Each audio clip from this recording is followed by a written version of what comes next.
Hello, and welcome to a video on property tax for grade 12 Essential Math. In this video, we're going to take a look at how to calculate property tax and a little bit about what it's used for. So to start off, property tax is a tax that you pay when you own property, whether that's a home or other types of property, and it's a tax that goes to your municipal government. This goes to pay for stuff like roads, like police, fire departments, that sort of stuff. Sometimes sewer and water, stuff like that. And this will depend and change greatly depending on where you live. Some municipalities or cities will have low property taxes but provide low services. Some will provide more services but have higher property tax. This is a pretty strong consideration for some people about where to live because property tax can get quite expensive. Generally, it's a couple of $1,000s per year, and depending on where you live, depending on the value of your property, this will be more or less.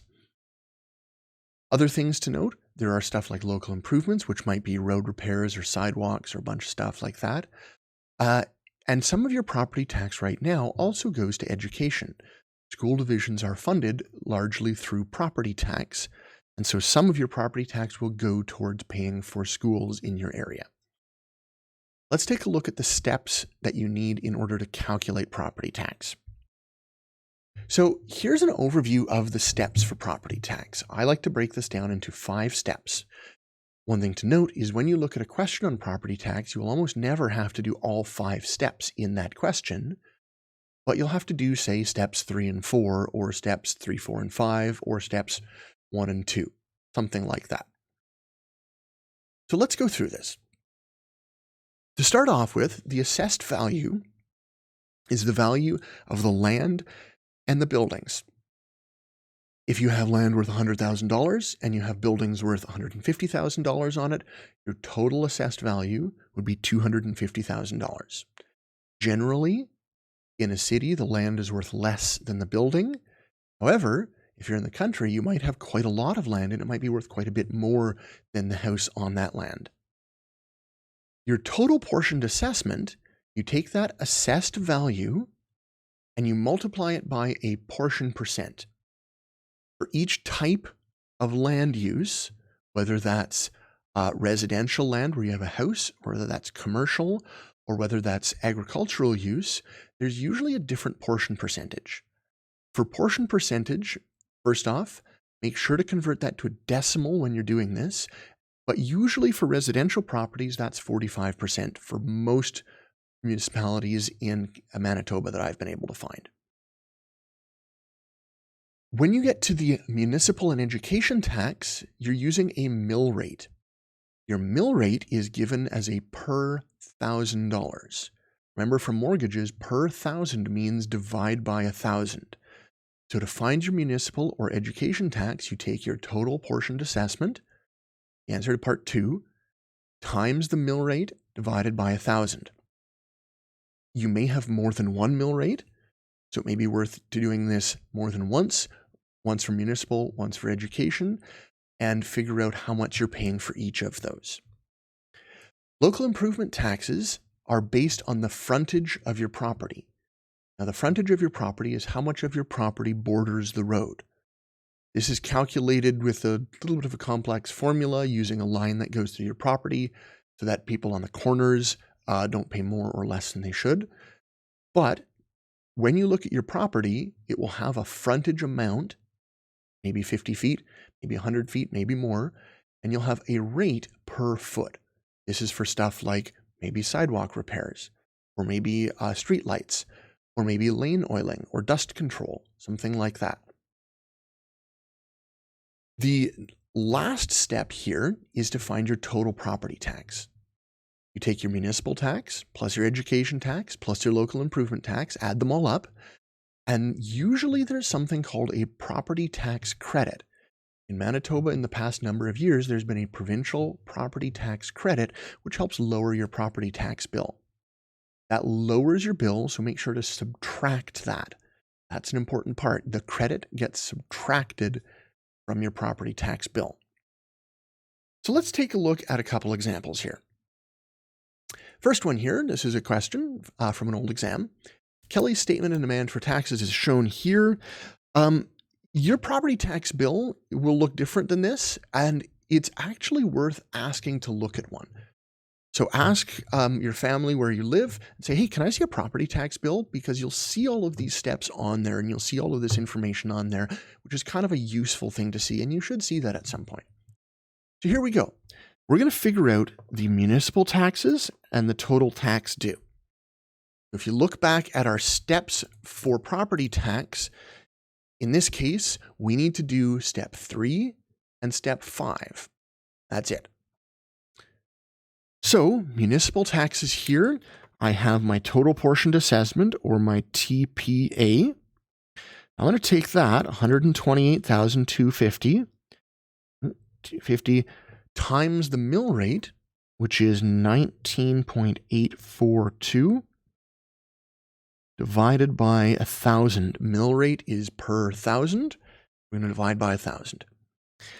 I figured that out, and that gets me 2544.74. There we go. So that's going to go in here.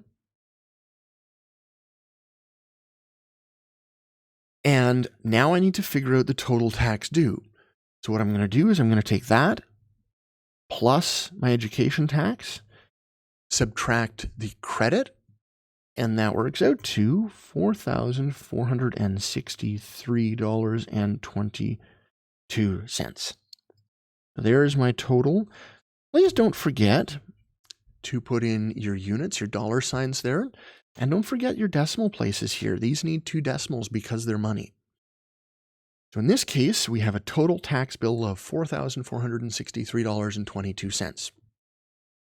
This is a fairly straightforward question, a pretty common one, where you're calculating part of it to show that you know how to work this. Let's look at a little bit of a different example here, which has a few more steps to go through. So in this case, we have Satram's home. It's got an assessed value. So right away, this is my assessed value. That's the answer to step 1 of our property tax steps. We're looking for the total portioned assessment, or TPA, and it gives us our portion percentage here. One thing to note, even if you don't remember the steps exactly for property tax, in this course, if you have a percentage, particularly if you're in one of the finance units, there's a really, really good chance you're going to take that, turn it to a decimal, and multiply it by something. So this here as a decimal is 0.45. And I'm going to multiply that by something. Hey, there's only one other number that we've got so far. So in case you forget what's going on, if you see a portion or a percentage of some sort, good bet, turn it to a decimal, multiply it. That's a really good bet as to what you should be doing with it. So let's go $430,000 times 0.45. That works out to $193,500. In this case, notice that I end up with a whole dollar amount, so I don't actually need my cents here, 0.00, but it's not incorrect to put them in there. Also, don't forget your units. All right, mill rate for municipal tax is 24 mils. Oh, I've got a mill rate. Mill rate means per 1,000, and this is going to be step 3. So I'm going to take my total portioned assessment, or my TPA, times the mill rate, divided by 1,000.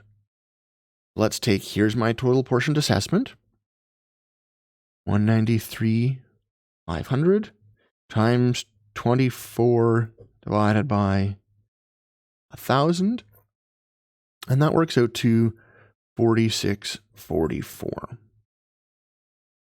So in this case, we've got a fairly nice and straightforward. We've got the answer here that we're using here, times the mill rate divided by 1,000, and we get our answer there. So this is step 2 from our property tax steps. This is step 3 from property tax steps. And if I look down here, it says, in addition to the municipal tax, this is our municipal tax, In addition to that, there's an education tax of $38.70 and a provincial tax credit. Remember, the credit means I subtract that of $700. Calculate the total amount, so this would be step 5 of our property tax steps. Here we go. I've got $46.44 plus $38.70. This is municipal. This is education. Subtract the credit, and I end up with $7,814. There is my total property tax bill.